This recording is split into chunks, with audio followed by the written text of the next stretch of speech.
உங்களுடைய ஒரு வயது குழந்தைக்கு 1 2 3 சொல்லிக் கொடுக்கணுமா அப்படின்னா இந்த 3 விஷயத்த சூப்பரா அவங்களுக்கு சொல்லிக் கொடுங்க. 1 2 3 ஈஸியா அவங்க கத்துக்குவாங்க. அந்த 3 ஆக்டிவிட்டிஸ் என்னன்னு தெரியணுமா? இந்த வீடியோ லைக் பண்ணிட்டு ரீபோஸ்ட் பண்ணுங்க. நான் அன்புமொழி, ஸ்டூடெண்ட் மென்டர் ஃப்ரம் மொழி அகாடமி. உங்க வீட்ல ஒரு வயது குழந்தைகள் இருக்காங்க, அவங்க 1 2 3 ஈஸியா கத்துக்கணுமா? First of all use real life. That means நடைமுறை வாழ்க்கையில நடக்கிற விஷயங்களை 1 2 3 உங்க பிள்ளைங்களுக்கு சொல்லிக் கொடுங்க. For example, give mummy 3 apples, we have 3 cars, take me 1 spoon.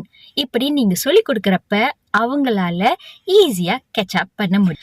ரெண்டாவது ஆக்டிவிட்டிஸ் என்னன்னு பாக்குறீங்களா? Count the moment. That means clap 2 times, stand 1 times, sit 1 times, jump 2 times. இப்படின்னு நீங்க அன்றாட வாழ்க்கையில செய்யற ஆக்டிவிட்டிஸ கவுண்டிங்கா உங்க பிள்ளைங்களுக்கு சொல்லிக் கொடுங்க. இந்த மூணாவது தாங்க ரொம்பவே இன்ட்ரெஸ்டிங்கான விஷயம்.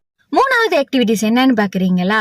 ஒரு ஆப்பிள் பழத்தை உங்க முன்னுக்கு வைத்துட்டு இது 1 ஆப்பிள், 2 ஸ்பூனை வைத்துட்டு இது 2 ஸ்பூன்ஸ், 3 பால்ஸை வச்சுட்டு நீங்களும் உங்களுடைய டோட்டலரும் சேர்ந்து கணக்கு பண்ணுங்க 1 2 3ன்னு. ஸோ இந்த மாதிரி 3 ஆக்டிவிட்டிஸை நீங்க உங்க பிள்ளைங்களுக்கு செய்யறப்ப அவங்க 1 2 3 ஈஸியா அண்டர்ஸ்டாண்ட் பண்ணி கத்துக்குவாங்க.